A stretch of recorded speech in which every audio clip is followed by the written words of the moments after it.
લખવામાં આવ્યું છે કે સજ્જનોની સજ્જનતા અને દુર્જનોની દુર્જનતા વિપરીત સંજોગોમાં જ પરખાતી હોય છે.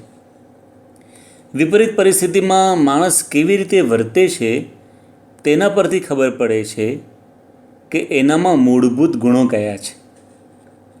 અનેક મહાન પુરુષોએ પણ સાચું સંતત્વ કે સાચી સજ્જનતા કોને કહેવાય તેની વ્યાખ્યા આપી છે. મહાન સંત રામકૃષ્ણ પરમહંસ પાસે એક માણસે આવીને પ્રશ્ન પૂછ્યો કે સંતનું સંતત્વ અને સજ્જન પુરુષની સજ્જનતાનું લક્ષણ શું છે, એ કેવી રીતે ઓળખાય? ત્યારે રામકૃષ્ણ પરમહંસે એને સામે પ્રશ્ન પૂછ્યો કે તમે શું માનો છો એ પહેલાં કહો. પહેલાં એ વાત કરી કે એક રોટલો ખાવા મળે અને તે ખાઈ લે અને કદાચ ન મળે તો ચલાવી લે, તેને સંત કે સજ્જન પુરુષ કહેવાય. આ સાંભળીને રામકૃષ્ણ પરમહંસે કહ્યું, અરે આ વ્યાખ્યા તે કંઈ માણસની છે? આ તો પશુની છે, કૂતરાની વ્યાખ્યા છે. કૂતરાને પણ બટકું રોટલો મળે છે તો તે ખાઈ લે છે અને ન મળે તો બેસી રહે છે. એટલે પેલા માણસને આશ્ચર્ય થયું અને કહ્યું, તો આપ કહો કે સાચી વ્યાખ્યા શું હોઈ શકે? ત્યારે રામકૃષ્ણ પરમહંસે કહ્યું કે એક રોટલો ખાવા મળે એમાંથી અડધો બીજાને આપે અને કદાચ ન મળે તો ભગવાને તપ કરવાનો અવસર આપ્યો છે એવું માને, તે સાચું સંતત્વ અને તે જ સાચી સજ્જનતા છે. હા મિત્રો, મને કોઈ મદદ કરે એમ નહીં, હું કોઈને મદદરૂપ થઈ શકું એવો વિચાર એ સાચી સજ્જનતા છે. સંસ્કૃતના એક શ્લોકની અંદર પણ બહુ સરસ દૃષ્ટાંત સાથે વાત કરવામાં આવી છે કે જેમ જેમ આપણે ચંદનને ઘસીએ તેમ તેમ તે વધારે સુગંધ અને શીતળતા આપે છે. જેમ જેમ શેરડીને છોલવામાં આવે તેમ તેમ તે વધુ મીઠાશ આપે છે. જેમ જેમ સોનાને તપાવવામાં આવે તેમ તેમ તે વધારે ચમકે છે. એવી રીતે ન પ્રાણાંતે પ્રકૃતિ વિકૃતિર જાયતે સજ્જનાનામ. ગમે એવી વિપરીતતા આવે તેમ છતાં પણ સજ્જન પુરુષોની પ્રકૃતિ એ વિકૃતિમાં પરિણમતી નથી. તેઓ હંમેશા સારા રહે છે, તેઓ હંમેશા સત્કાર્યો કરતા જ રહે છે. આ જ પરિપ્રેક્ષ્યમાં એક સત્ય પ્રસંગ જાણવા જેવો છે. જામનગર પ્રાંતના એક નાનકડા ગામમાંથી એક કુટુંબ જામનગર શહેરમાં આવીને વસ્યું. પતિ પત્ની, બાળકો અને વડીલો ઘરમાં હતા.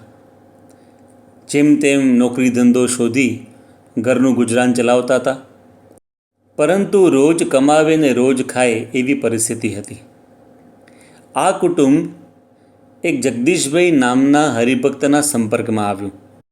ધીરે ધીરે મંદિરે આવતા થયા, પૂજાપાઠ કરતા થયા, પરંતુ અચાનક એમના ઘરમાં એક વડીલનું મૃત્યુ થયું, જેના અંતિમ સંસ્કારની વિધિ માટે એમના ઘણા બધા સંબંધીઓ તેમના ઘરે આવી પહોંચ્યા.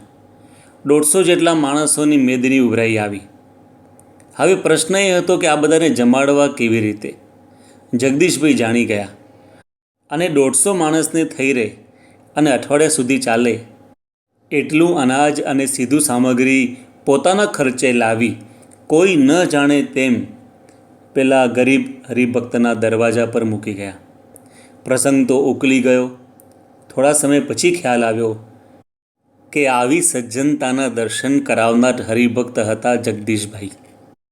તો અત્યારે આપણે પણ આવી સજ્જનતાના દર્શન કરાવવાનો અવસર આવ્યો છે. લોકડાઉનની પરિસ્થિતિ છે, ઘણાની આર્થિક પરિસ્થિતિ નબળી થઈ ગઈ હશે, ઘણાની આર્થિક પરિસ્થિતિ સારી હશે તો મનોબળ તૂટી ગયું હશે, ઘણાનું મનોબળ સારું હશે તો ભવિષ્યની ચિંતા તો સતાવતી હશે. માટે આપણું કર્તવ્ય છે પહેલું કે એના માટે પ્રાર્થના કરવી, એ આપણી મનથી સેવા છે. બીજું કે આપણે ફોન કરીને આશ્વાસન આપવું, બળની વાતો કરવી, હિંમત આપવી. અને ત્રીજું, કર્મે કરીને સેવા કરવી, અર્થાત જો આર્થિક સાનુકૂળતા હોય તો જરૂર મદદ કરવી. કોઈને જરૂરિયાત હોય અને આપણાથી થઈ શકે એમ હોય તો જરૂર સહાયતા કરવી. તેથી આપણા અંતરમાં અનેરા આનંદનો અનુભવ થશે અને ભગવાન તેમજ સંત આપણી પર પ્રસન્ન છે એવું અનુભવાશે. જરા મનમાં કલ્પના કરો કે જેના ઘરની અંદર બાળકો ભૂખથી ટળવળતા હશે એની શું પરિસ્થિતિ હશે? જરા કલ્પના કરો કે જેના ઘરમાં ઘરડા મા બાપ હશે અને એની દવાના પૈસા એ સંતાન પાસે નહીં હોય તો એની કેવી મૂંઝવણ થતી હશે.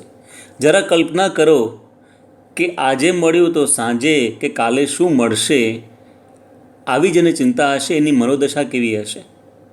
માટે એવા જે કોઈ હોય, આપણા સંબંધી, મિત્રો, પાડોશી, ઓળખીતા, તેને આપણે સહાયભૂત થઈએ એ આપણી સાચી સજ્જનતા છે. કારણ કે દયા ધર્મ કા મૂલ હૈ પાપ મૂલ અભિમાન, તુલસી દયા નવ છાંડીએ જબલક ઘટ મેં પ્રાણ. જ્યાં સુધી શરીરમાં પ્રાણ છે ત્યાં સુધી આપણે દયાનો પરિત્યાગ ન કરીએ, કારણ કે compassion is the foundation of ધર્મ. દયા જ ધર્મનું મૂળ છે. તો આવી દયા, આવી સજ્જનતા પ્રત્યેક મનુષ્યના જીવનમાં આત્મસાત થાય એ જ સંદેશ સાથે સમગ્ર વિશ્વમાંથી કોરોના વાયરસ નાબૂદ થાય, તેમજ આપના અને આપના પરિવારજનોની સુખાકારી માટે પ્રાર્થના સહ જય સ્વામિનારાયણ.